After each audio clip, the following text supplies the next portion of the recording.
আরশের বুকে লেখাম ও মধুর নাম, তামাম আলম কুল জানাই সালাম। আল্লাহু আকবার বলেন। আরশের বুকে লেখাম ও মধুর নাম, তামাম আলম কুল জানাই সালাম। ব্যথিত মানবতা খুঁজে ফেরে হায়, ব্যথিত মানবতা খুঁজে ফেরে হায়। হে রসূল নবীজি তোমায়, হে রসূল নবীজি তোমায়। হে মুসলমান ভাই, আল্লাহ রাব্বুল আলামিনের দরবারে আমরা শেষ আখিরি মুনাজাতে যদি দুফোঁটা চোখের পানি ছেড়ে দিয়ে আমার আল্লাহ রাব্বুল আলামিনকে বলতে পারে, ও দুনিয়ার মালিক আল্লাহ, তোমার কাছে মাপ চাই, তোমার কাছে ক্ষমা চাই। আল্লাহ জীবনে অনেক পাপ করেছি আল্লাহ, আল্লাহ আর কখনো পাপ করব না। আল্লাহ জীবনে অনেক মিথ্যা কথা বলেছি, আল্লাহ আর কখনো মিথ্যা কথা বলবো না। আয় আল্লাহ জীবনে অনেক পাপ করেছি আল্লাহ, আল্লাহ তুমি আমারে মাফ করে দাও। এ মুসলমান ভাই, আমরা খাঁটি দিলে যদি তওবা করতে পারি, তওবা ইয়া আইয়ুহাল্লাযীনা আমানু তুবু ইলাল্লাহি তাওবাতান নাসুহা, আমরা যদি খালেস নিয়তে তওবা করতে পারি, আল্লাহ সুবহানাহু ওয়া তাআলা বান্দাদের জীবনের গুনাহ মাফ করতে পারেন কি পারেন না? মুসলমান ভাইরা আমার, হযরত মূসা আলাইহিস সালাতু ওয়াস সালামের জামানায় একটি ঘটনা।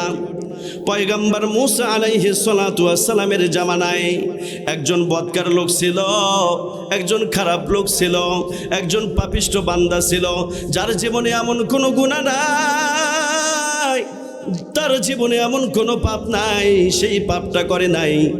লোকেরা অতিষ্ঠ হইয়া ওই লোকটাকে হাত পা বেঁধে জঙ্গলের মধ্যে ফেলে রেখে আসলো। এ মুসলমান ভাই, লোকটাকে যখন জঙ্গলের মধ্যে ফেলে রেখে আসলো, ওই জঙ্গলের মধ্যে ওই লোকটার কিন্তু বাবা নাই, কথা কোন ঠিক কিনা? ওই জঙ্গলের মধ্যে লোকটার কোনো মা নাই, ওই জঙ্গলের মধ্যে ওই লোকটার ভাই বোন কেউ নাই। হাত পা বাঁধা অবস্থায় ওই লোকটা বারবার করে আমি আল্লাহ রব্বুল আলামিনকে ডাক দিয়ে বলতেছেন, আই রব্বুল আলামিন, এই জঙ্গলের মধ্যে আমার হাত পা বাঁধা অবস্থায় আল্লাহ, আমার তো এখানে কেউ নাই, এখানে আমার মা নাই, এখানে আমার বাবা নাই, আল্লাহ এখানে তো আমার কেউ নাই, আল্লাহ তুমি আমারে মাফ করে দাও। আয় আল্লাহ, জীবনে অনেক পাপ করেছি, জীবনে অনেক গুনাহের কাজ করেছি, লোকেরা অতিষ্ঠ হইয়া হাত পা বেঁধে আমারে জঙ্গলের মধ্যে ফেলায় রেখে গেছে। আয় আল্লাহ তুমি আমারে মাফ করে দাও। এমন ভাবে তওবা করেছে, এমন ভাবে মাফ চাইছে, তওবা করতে করতে ওই মানুষটা দুনিয়া ছেড়ে চলে গেছেন। বলেন সুবহানাল্লাহ। লোকটা দুনিয়া ছেড়ে চলে গেছে। রাতের বেলা আমার আল্লাহ রব্বুল আলামিন স্বপ্নের ভিতরে মূসা পয়গম্বরকে জানায়া দেয়, এ মূসা, অমুক জঙ্গলের মধ্যে আমার একজন পাগলা আশিক দুনিয়া ছেড়ে চলে গেছে রে, আমার ওই পাগলা আশিকের জানাজার নামাজটা তুমি পড়ায়া দিবা। আল্লাহু আকবার বলেন। এ মূসা, শুধু জানাজার নামাজ নয়, তুমি জানাজার নামাজটা পড়ায়া দেবা এবং সমস্ত লোকদেরকে তুমি এলান করে দাও, ঘোষণা করে দাও, যারা যারা আমার ওই পাগলা আশিক বান্দার জানাজার নামাজে শরীক হবে, আল্লাহ পাক ঘোষণা করে দিয়েছেন, আল্লাহ পাক তাদের জীবনের গুনাহগুলোকে মাফ করে দিবেন। বলেন সুবহানাল্লাহ। সকালবেলা পয়গাম্বার মূসা সমস্ত মানুষদেরকে এলান করে দিলেন, এ লোক সকল শোনো, অমুক জঙ্গলের মধ্যে আল্লাহ রব্বুল আলামিনের একজন পাগলা আশিক দুনিয়া ছেড়ে চলে গেছে। আমার আল্লাহ রব্বুল আলামিন জানায়া দিয়েছেন, যারা যারা ওই পাগলা আশিকের জানাজার নামাজে শরীক হবে আল্লাহ সুবহানাহু ওয়া তাআলা তাদের জীবনের গুনাহগুলোকে মাফ করে দিবেন। বলেন সুবহানাল্লাহ। এই এলান করে দেওয়ার পর লোকেরা দলে দলে নিজের জীবনের পাপকে মোচন করবার জন্য, জানাজায় শরীক হওয়ার জন্য দলে দলে লোকেরা জানাজার নামাজ পড়ার জন্য রওনা হয়েছেন। আল্লাহু আকবার বলেন। মুসলমান ভাইরা রে আমার, মাঠ ভর্তি মানুষ, সমস্ত মানুষের একই কথা, সমস্ত মানুষের মুখে একই কথা, যেই মানুষটার জানাজার নামাজ পড়লে জীবনের গুনাহ মাফ, যেই মানুষটার জানাজার নামাজ পড়লে জীবনের গুনাহ মাফ, এই লোকটাকে না দেখা আমরা কেউ বাড়িতে যাব না। জানাজার নামাজ পড়ার পর, জানাজার নামাজ শেষ হওয়ার পর সমস্ত লোকেরা যখন পয়গাম্বার মূসাকে বললেন, ওই লোকটার চেহারাটা আমরা একবার দেখতে চাই। পয়গাম্বার মূসা ওই লোকটির চেহারাটা সমস্ত মানুষকে দেখাইলেন, কিন্তু সমস্ত মানুষগুলো আশ্চর্য হয়ে গেছে। এটা তো ওই ব্যক্তি, এটা তো ওই গুনাহগার বান্দা, এটা তো ওই পাপী বান্দা, যেই গুনার কারণে, যেই লোকের পাপের কারণে লোকেরা অতিষ্ঠ হয়ে গেছে। তার জীবনে এমন কোনো গুনাহ নাই, তার জীবনে এমন কোনো পাপ নাই, সে করে নাই। লোকেরা অতিষ্ঠ হইয়া কয়েকদিন আগে তো হাত পা বেঁধে জঙ্গলের মধ্যে ফেলে রেখে এসেছিল। এটা তো সেই লোক, এই পাপী বান্দার জানাজার নামাজ পড়লে তার জীবনের গুনাহ কেমনে মাফ হয়ে যায়। এ মূসা, তুমি তোমার রবকে জানায়া দাও, আল্লাহ রব্বুল আলামিনের কাছ থেকে তুমি একটু শোনো, পাপী বান্দার জানাজার নামাজ পড়লে জীবনের গুনাহগুলো কেমনে মাফ হয়ে যায়। বলেন সুবহানাল্লাহ। পয়গম্বর মূসা আলাইহিস সালাতু ওয়াস সালাম এমন একজন পাওয়ারফুল নবী ছিলেন, তিনি তুর পাহাড়ে গিয়ে আমার আল্লাহ রব্বুল আলামিনকে ডাক দিতে দেরি হতেন, আল্লাহ সুবহানাহু ওয়া তাআলা পয়গম্বর মূসার ডাকে সাড়া দিতে দেরি করতেন না। বলেন সুবহানাল্লাহ। আমার আল্লাহ রব্বুল আলামিনকে ডাক দে বলে, আল্লাহ এটা তোমার কেমন লীলা খেলা, একজন পাপী বান্দা দুনিয়া ছেড়ে চলে গেল, আল্লাহ তুমি ঘোষণা করতে বললা তার জানাজার নামাজ পড়লে জীবনের গুনাহ মাফ। আল্লাহ এটার রহস্যটা কি তুমি আমারে জানায়া দাও। বলেন সুবহানাল্লাহ। আল্লাহ রব্বুল আলামিন পয়গম্বর মূসা আলাইহিস সালাতু ওয়াস সালামকে জানায়া দেয়, এ মূসা তুমি রহস্য জানতে চাও, তাহলে শোনো শোনো, এই লোকটা পাপিষ্ট, এই লোকটা বদকার, এই লোকটা খারাপ, ঠিক আছে, কিন্তু তোমরা যখন হাত পা বাঁধা অবস্থায় এই লোকটাকে তোমরা যখন জঙ্গলের মধ্যে ফেলে রেখে এসেছিলে, এই লোকটা হাত পা বাঁধা অবস্থায়, এখানে তো তার কোনো সন্তানাদি ছিল না, তার বাবা ছিল না, মা ছিল না, কেউ ছিল না। মৃত্যুর পূর্বে এই লোকটা আমি আল্লাহ রব্বুল আলামিনকে এমন ভাবে ডাক দিয়েছে, মৃত্যুর পূর্বে সে এত খাঁটি দিলে তওবা করেছে। আমি আল্লাহ রব্বুল আলামিনকে বলেছে, আল্লাহ সন্তানকে যদি বাবা প্রহার করে ওই সন্তান মায়ের কাছে গিয়ে লুকায়, আবার মা যদি প্রহার করে ওই সন্তান দাদা দাদির কাছে গিয়ে লুকায়। আয় আল্লাহ, আমি জানি আমি পাপী, আমার মতো গুনাহগার এই বান্দা এই জমিনের মধ্যে কেউ নাই। লোকেরা আমাকে দিনের দাওয়াত নিয়ে কম আসে নাই, মূসা কম দাওয়াত নিয়ে আমার কাছে আসে নাই, কিন্তু দাওয়াত গ্রহণ করি নাই, ইসলামের পথে চলি নাই, আমি খারাপ পথে চলেছি। আয় আল্লাহ, মৃত্যুর পূর্বে তোমার কাছে তওবা করি, আল্লাহ তুমি আমারে মাফ করে দাও। আল্লাহ মৃত্যুর পরে জাহান্নামের আগুন আর সহ্য করতে পারবো না, আল্লাহ তুমি আমারে মাফ করে দাও। ওই লোকটাই এমন ভাবে তওবা করেছে, এমন ভাবে কান্নাকাটি করেছে, এ মূসা আমি আল্লাহ আর সহ্য করতে পারি নাই। ওই লোকটা মৃত্যুর পূর্বে এমন ভাবে তওবা করেছে, আমি আল্লাহ সহ্য করতে পারি নাই। ওই লোকটা তোমার সমস্ত উম্মতের মাফের জন্য, গুনাহ মাফের জন্য যদি তওবা করত, দোয়া করত, আমি আল্লাহ তোমার সমস্ত উম্মতদেরকে মাফ করে দিতাম। বলেন সুবহানাল্লাহ। মুসলমান ভাইরা রে আমার, একজন পাপী বান্দাকে আল্লাহ রব্বুল আলামিন মাফ করে দিল, একজন খারাপ ব্যক্তিটাকে আল্লাহ রব্বুল আলামিন মাফ করে দিল। একজন গুনাহগার বান্দাকে যদি আল্লাহ রব্বুল আলামিন মাফ করে দিতে পারে, এ মুসলমান ভাই, আমরা তো আল্লাহ রব্বুল আলামিনের মাহবুব বান্দা, আমরা তো আল্লাহ রব্বুল আলামিনের বহুত পেয়ারা বান্দা, আমরা তো আল্লাহ রব্বুল আলামিন আমাদেরকে এত দয়া করে, মায়া করে, মোহাব্বত করে সৃষ্টি করেছেন। আল্লাহ সুবহানাহু ওয়া তাআলা মানুষদেরকে তৈরি করে বললেন, লাকাদ খালাকনাল ইনসানা ফি আহসানি তাকওয়িম। আমার আল্লাহ রব্বুল আলামিন মানুষদেরকে এত দয়া করে, মায়া করে সৃষ্টি করেছেন। কোন সন্তান, কোন পিতা তার সন্তানকে এত মহাব্বত করে না, কোন মা তার সন্তানকে এত ভালোবাসে না। আল্লাহ সুবহানাহু ওয়া তাআলা তার চাইতে কোটি কোটি গুণ মহাব্বত করে আল্লাহ সুবহানাহু ওয়া তাআলা আমাদেরকে তৈরি করেছেন। বলেন সুবহানাল্লাহ।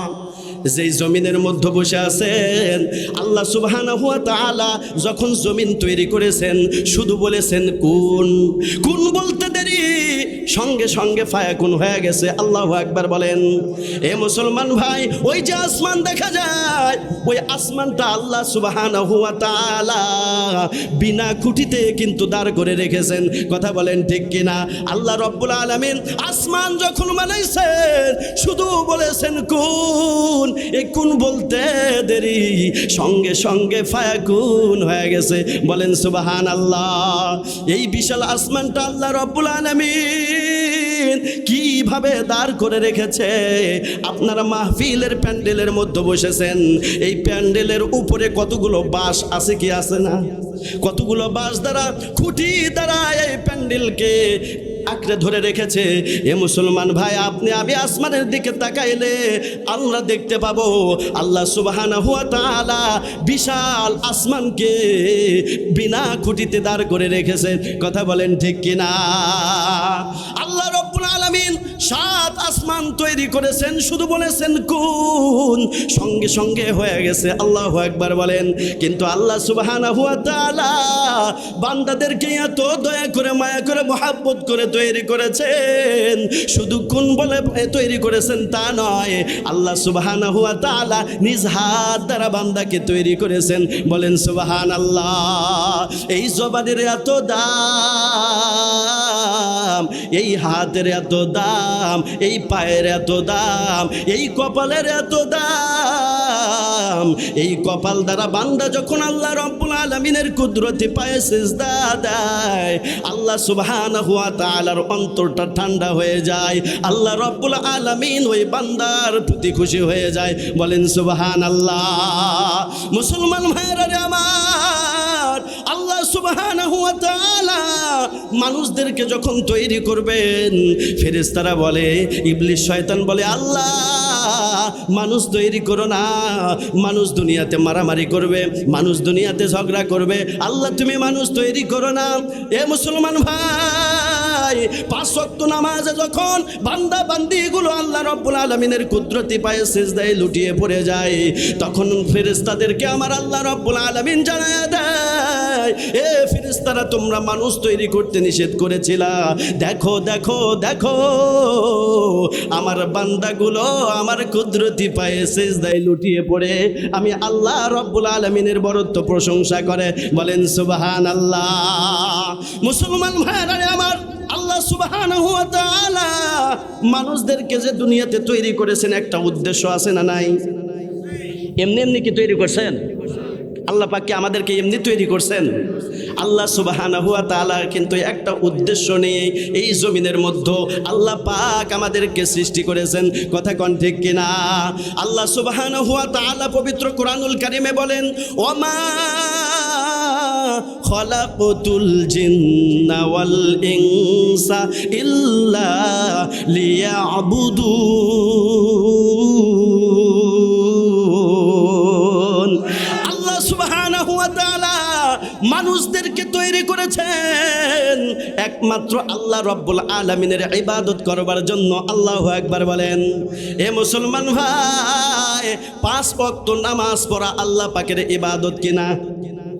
আমরা অনেকে ইচ্ছাকৃতভাবে 5 ওয়াক্ত নামাজ ছেড়ে দেই, নামাজ পড়তে চাই না। কথা কোন ঠিক কিনা?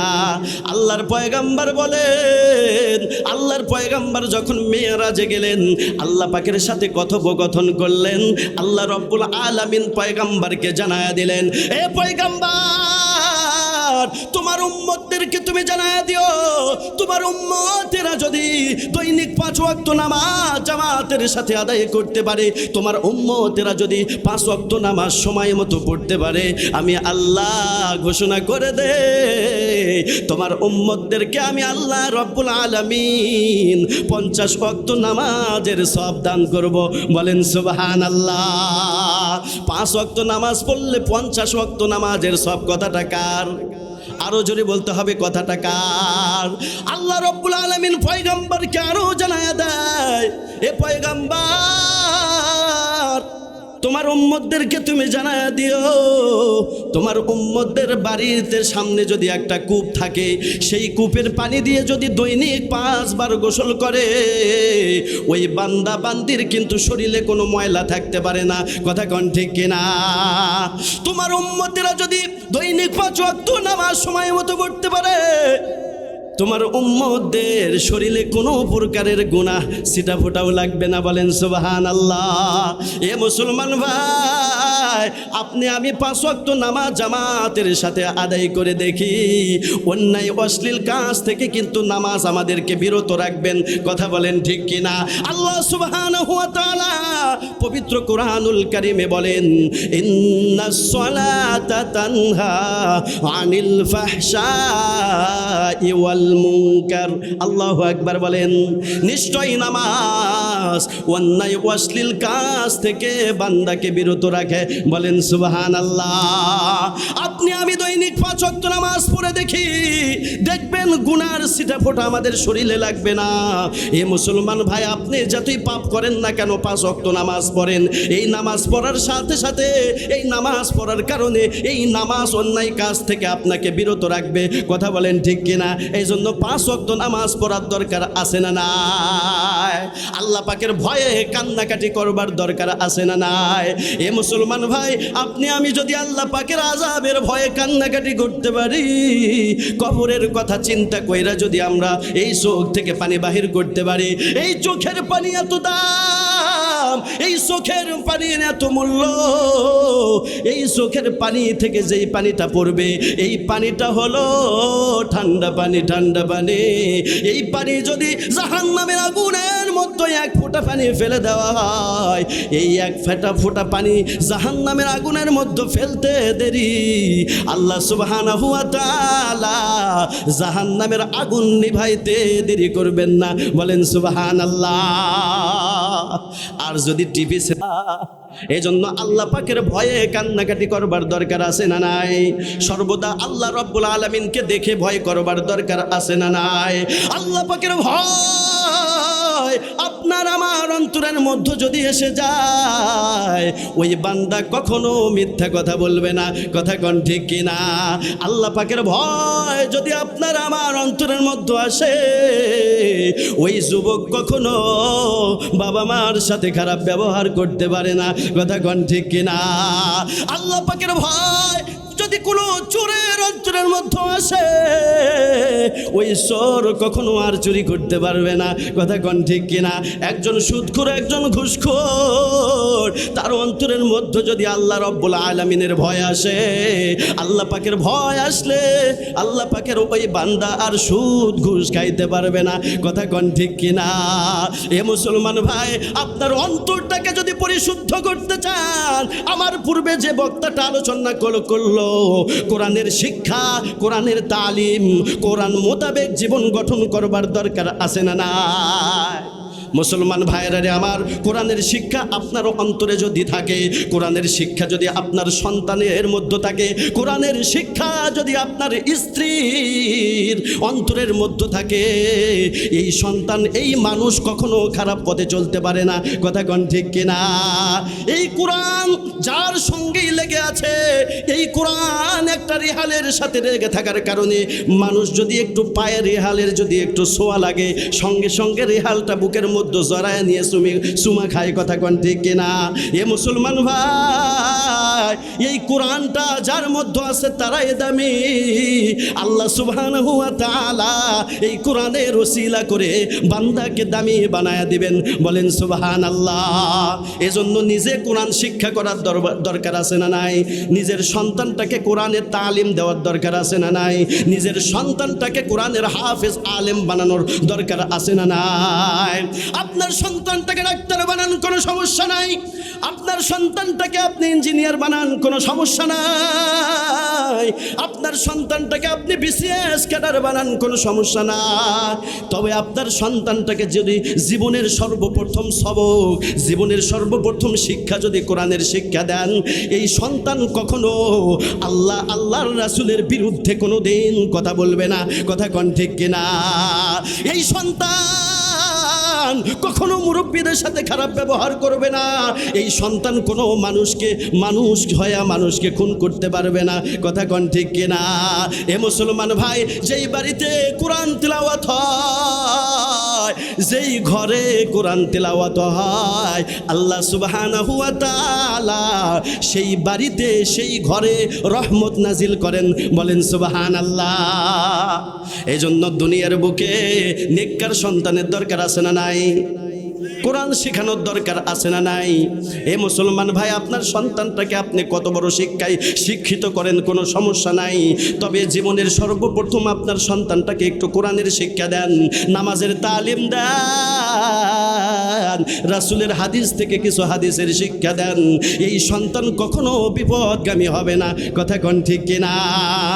আপনি বাবা, আপনি মা যখন দুনিয়া ছেড়ে চলে যাবেন, দুনিয়ার বুকে যদি আপনি একটা নেককার সন্তান রেখে যেতে পারেন, এই নেককার সন্তানটা বাবা মা মারা গেলে, দাদা দাদি মারা গেলে কবরের পাশে গিয়ে বলবে, রব্বির হামহুমা কামা রব্বায়ানি সগীরা। আল্লাহু আকবার বলেন। নেককার সন্তান যখন বাবার কবরের পাশে গিয়ে, মায়ের কবরের পাশে গিয়ে আল্লাহ রব্বুল আলামিনের কাছে দোয়া করে, আল্লাহ পাকের কাছে যদি বাবা মার কাছে মাপ চায়, বাবা মার জন্য যদি মাপ চায়, আমার আল্লাহ সুবহানাহু ওয়া তাআলা ওই নেককার সন্তানের ওসিলা করে বাবার কবরের আযাবকে মাফ করে দেন। বলি সুবহানাল্লাহ। দুনিয়ার বুকে নেককার সন্তানের দরকার আছে না নাই? এ মুসলমান ভাই, দুনিয়ার বুকে যদি একটা নেককার সন্তান রেখে যেতে পারেন, আপনি যখন দুনিয়া ছেড়ে চলে যাবেন, আপনার স্ত্রী যখন দুনিয়া ছেড়ে চলে যাবে, ওই সন্তানের আপন জন যখন দুনিয়া ছেড়ে চলে যাবে, তখন হুজুরকে বলবে, হুজুর আমি আমার দাদার জানাজার নামাজটা পড়াইতে চাই। আল্লাহু আকবার বলেন। আমার বাবা মারা গেছে, হুজুর আমি আমার বাবার জানাজার নামাজটা পড়াইতে চাই। আমার মা মারা গেছে, হুজুর আমার মায়ের জানাজার নামাজটা পড়াইতে চাই। হুজুর আমার একটু জানাজার নামাজটা পড়াইতে দেন। নেককার সন্তান যখন সামনে গিয়ে বাবা মার জানাজার নামাজের নিয়ত করবে, অটোমেটিকলি ওই সন্তানের চোখ থেকে পানি বাহির হবে। কথা কোন ঠিক কিনা? হুজুর জানাজার নামাজ পড়লে চোখের পানি বাহির হয় না, আপনার সন্তানটা জানাজার নামাজে দাঁড়াইতে দেরি, চোখ থেকে পানি বাহির হইতে দেরি হয় না। কথা কোন ঠিক কিনা? দুনিয়ার বুকে একটা নেককার সন্তান রেখে যান, এই নেককার সন্তান বাবা মার জন্য দোয়া করবে। রে বাবা, আপনি যদি খারাপ মানুষ হন, বোন, গুনাহ লইয়া যদি অন্ধকার কবরে চলে যান, এই দুনিয়ার বুকে যদি নেককার সন্তান থাকে, ওই নেককার সন্তানটা বাবা মায়ের জন্য দোয়া করবে। কথা কোন ঠিক কিনা? আর যদি আপনি হাজী সাহেব আপনি নেক আমল করে দুনিয়া ছেড়ে চলে গেলেন, কিন্তু দুনিয়ার বুকে বদকার সন্তান রেখে গেলেন, এই বদকার সন্তানটা নামাজ পড়ে না, এই বদকার সন্তানটা কোরআন তেলাওয়াত করে না, এই বদকার সন্তানটা জুয়া খেলে, এই বদকার সন্তানটা ফেন্সি ডিলের ব্যবসা করবে। এ মুসলমান ভাই, কাল কিয়ামতের দিনে এই বদকার সন্তানকে আল্লাহ পাক জিজ্ঞাসা করবেন। আল্লাহ পাক বলবেন, এ বান্দা যাও যাও, তোমার ঠিকানা জাহান্নাম। তখন বদকার সন্তান আল্লাহ রব্বুল আলামিনের কাঠগড়ায় নালিশ দিবে, বলবে আল্লাহ আমারে জাহান্নাম দেওয়ার আগে আমার বাবা আমাকে জাহান্নাম দাও। বলি নাউজুবিল্লাহ। আপনারা বলবেন হুজুর এটা আবার কেমন কথা? বলে কথাও এটাই। ওই বদকার সন্তান আল্লাহ পাককে বলবে, আল্লাহ কোনোদিন আমি নামাজ পড়তে যাই নাই, আমার বাবা আমার মা কোনোদিন বলে নাই যা মসজিদে যা নামাজ পড়, কোনোদিন আমাকে কোরআনের তালিম দেয় নাই, কোরআনের শিক্ষা করার জন্য মাদ্রাসায় পাঠায় দেয় নাই। আল্লাহ এত গুনাহের কাজ করেছি, এত অপরাধ করেছি, আমার বাবাও কোনোদিন নিষেধ করে নাই, আমার মাও কোনোদিন নিষেধ করে নাই। সুতরাং আজকের এই দিনে আমাকে জাহান্নামে পাঠানোর আগে আমার বাবা মাকে জাহান্নামে পাঠাও। বলেন নাউজুবিল্লাহ। নেককার সন্তান পাইতে হলে আগে বাবা মাকে ভালো হইতে হবে। কথা কোন ঠিক কিনা? ওই যে একটা কথা আছে, ভালো বীজে ভালো ফসল। কথা কোন ঠিক কিনা? সন্তানের সামনে বাবা যদি সিগারেট খায়, বলেন তো সেই সন্তান ভালো হবে? বর্তমান সময় তো তাই খায়। বাবার সামনে মনে করেন যে সন্তানের সামনে আবার বাবারা সিগারেট খায়। তাহলে বাপে যদি সিগারেট খায়, তাহলে সন্তান সিগারেট খাবে কি খাবে না? বাপ যদি তাস খেলায়, সন্তানটা দেখতেছে বাপ তাস খেলাচ্ছে, তাহলে ওই সন্তানটা তাস খেলবে কি খেলবে না? এখন বর্তমান সময়ে যেই পরিমাণ জুয়া খেলা নামছে রে ভাই, মোবাইলের ভিতরে জুয়া খেলা যায়। এখন সন্তান দেখতেছে বাপ জুয়া খেলতেছে, ওই সন্তানও কবে যে আমিও 200 টাকা তুলি, 200 টাকা তুলে 2000 টাকা মারি। কথা কন ঠিক কিনা? তাহলে বাপের দেখা দেখি সন্তান শিখতেছে। আর আপনি বাবা যদি 5 ওয়াক্ত নামাজিওয়ালা বান্দা হন, আপনি বাবা যদি নেককার হন, ওই সন্তানটা দেখবে যে আমার বাবাও তো একজন নেককার, সে 5 ওয়াক্ত নামাজ পড়ে, সেই আল্লাহর পথে চলে, আমি কেন খারাপ হব? কথা কন ঠিক কিনা? মুসলমান ভাই, এই জন্য ভালো বীজে ভালো ফসল। আব্দুল কাদের জিলানী রহমাতুল্লাহি আলাইহি নাম শুনছেন? নারায়ে তাকবীর। সে মায়ের পেট থেকে 15 পারা কোরআনের হাফেজ হয়ে দুনিয়াতে এসেছেন। আল্লাহু আকবার বলেন। তার মাকে জিজ্ঞেস করা হলো যে আপনার সন্তানটা আপনার গর্ভে থেকে 15 পারা কোরআনের হাফেজ হয়ে কিভাবে আসলো? তখন তার মা বলেছিল, আমি আমার এই সন্তানকে গর্ভে নিয়ে পবিত্র কোরআনুল কারীম তেলাওয়াত করেছি, এত বেশি কোরআন তেলাওয়াত করেছি, আমি মা 15 পারা কোরআনের হাফেজ হয়েছি, যার কারণে আমার গর্ভে থাকা আমার সন্তানটাও 15 পারা কোরআনের হাফেজ হয়েছে। বলেন সুবহানাল্লাহ।